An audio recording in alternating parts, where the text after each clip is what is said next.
Hello everyone. आज हम बात करेंगे दिल्ली गवर्नमेंट की पीजीटी की जो वैकेंसी हैं जो डीएसएसबी के थ्रू भरी जाती है उसके बारे में। पहले इसके दो पॉइंट्स हैं कि हम इसकी क्वालिफिकेशन के बारे में बात कर ले। पहली जो क्वालिफिकेशन है वो है एजुकेशनल क्वालिफिकेशन, जिसमें आपको पोस्ट ग्रेजुएट होना ज़रूरी है। पोस्ट ग्रेजुएट मीन्स आपको एमए, एमकॉम या फिर आपको एमएससी होना ज़रूरी है आपके सब्जेक्ट में। उसके बाद आपको बीएड होना ज़रूरी है, बीएड की डिग्री होना ज़रूरी है। अगर आपके पास बीएड की डिग्री नहीं है तो भी आप ये फॉर्म भर सकते हैं। अगर आपकी थ्रू आउट 60% आपकी हैं, जैसे टेंथ में, ट्वेल्थ में और ग्रेजुएशन में, एमए में, अगर वो भी नहीं है तो भी आप ये फॉर्म भर सकते हैं, क्योंकि गवर्नमेंट जो है वो 2 साल देती है कि आप बाद में बीएड कर सकते हैं।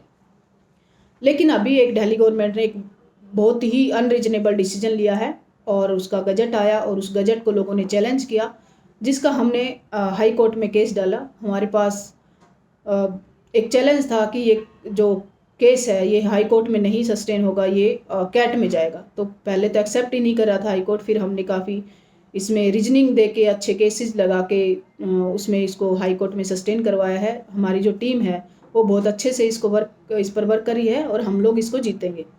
मैं इसमें लीड पिटिशनर हूँ, क्योंकि मैंने भी 2020 में ये एग्ज़ाम दिया था।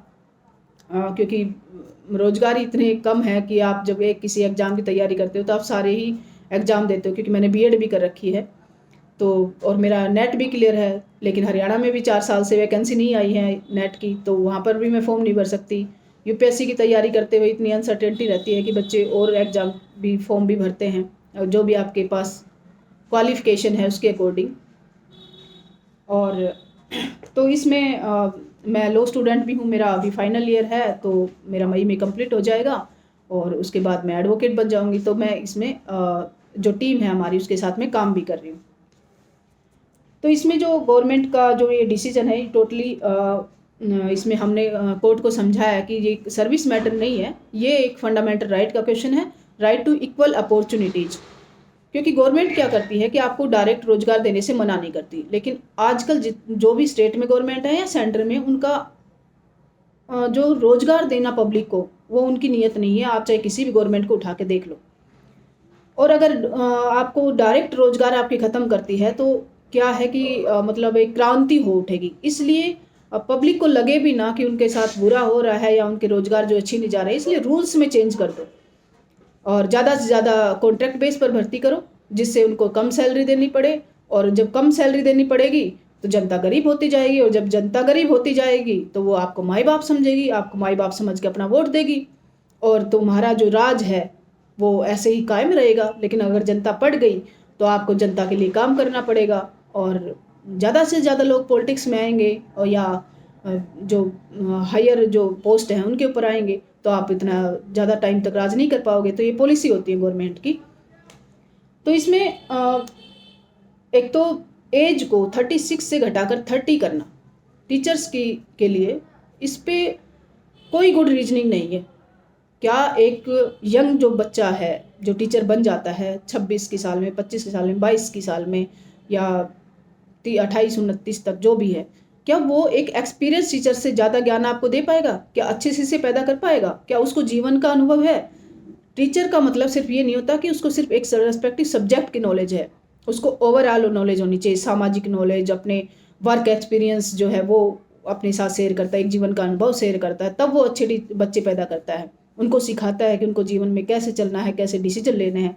लेकिन यंग बच्चे और जो जिनको वो पढ़ाएगा वो भी उनसे उम्र में कुछ ही उम्र में छोटे होंगे, तो क्या वो एजुकेशन उनको इम्पार्ट कर पाएंगे? बिल्कुल नहीं। तो गवर्नमेंट के ऐसे जो डिसीजंस हैं वो बिल्कुल मनमाने हैं, और मैं मानती हूँ कि इनकी जो पॉलिसी है वो बिल्कुल भी बच्चों को रोजगार देने की नहीं है, इसलिए उनका ज़्यादा से ज़्यादा एक्सक्लूजन किया जा रहा है। इसमें ज़्यादातर जो गेस्ट टीचर्स हैं वो बेचारे ओवरेज हो गए हैं। जो कुछ कैंडिडेट तो इसमें ऐसे भी हैं हमारे पिटिशनर जिन्होंने अपने जीवन में एक बार भी एग्जाम नहीं दिया। गुड गवर्नेंस किसी भी गवर्नमेंट की की बुक में नहीं है कि उसको गुड गवर्नेंस देना है, क्योंकि गुड गवर्नेंस देते तो एक रेगुलर कैलेंडर जारी करते और हर साल वैकेंसी आती। उस सब्जेक्ट की वैकेंसी आए हुए 4 साल हो गए, अब उन बच्चों ने एक बार भी एग्जाम नहीं दिया और ओवर एज हो गए। तो ये कौन से मतलब आपने रूल बनाए हैं, किसके लिए ये रूल बनाए हैं? 7 पे कमीशन के बाद जो सैलरी है वो काफ़ी ज़्यादा हो गई थी जनता की, और सब लोग थोड़ा अच्छा एंजॉय कर रहे थे, अच्छी सैलरी बढ़ेगी तो जीवन का स्टेटस भी बढ़ेगा। लेकिन अब गवर्नमेंट सोच रही है कि भैया आप 7th पे कमीशन को तो वापस कर नहीं सकते, तो आप क्या करो, कॉन्ट्रैक्ट बेस पे भरना स्टार्ट कर दो। जैसे हरियाणा में हरियाणा कौशल रोजगार विकास निगम में ला दिया इन वैकेंसीज को, उसमें आपको 20-25 हज़ार रुपये लगा दिया जाएगा। ऐसे ही यहाँ दिल्ली में, क्योंकि दिल्ली में पीजीटी की जो सैलरी है वो 80 से 85,000 के आसपास है, लेकिन आप गेस्ट टीचर लगाओगे तो आप थोड़ी सी पैसे दोगे उनको, आपका काम भी हो जाएगा और आप पैसा भी नहीं देना पड़ेगा, और ज़्यादा से ज़्यादा जनता जो है उससे वो बाहर हो जाएगी। तो किसको देख के ये पॉलिसी बनाई जा रही है, मुझे ये समझ में नहीं आ रहा। इसलिए हमने इसमें हाई कोर्ट में केस डाला है। हमारा केस नंबर है 1961 और हमारा जो आइटम नंबर है जो कल सुनवाई होगी वो 109 है, और 10:30 बजे इसकी सुनवाई होगी। आप लोग इसको लाइव देख सकते हैं। और मेरे से कनेक्ट होने के लिए मेरा जो मोबाइल नंबर है वो है 7838787631। कोई भी इंफॉर्मेशन इस केस रिलेटेड आपको चाहिए, आप इस नंबर पे कॉल करके ले सकते हैं। धन्यवाद। और ज़्यादा से ज़्यादा इस वीडियो को लाइक करें, शेयर करें, कमेंट करें, और ज़्यादा से ज़्यादा लोगों को तक इसको शेयर करें, ताकि इस जो डिमांड है उसको के प्रति जो अवेयरनेस पैदा की जा सके, इस पॉलिसी को वापस करवाया जा सके। धन्यवाद।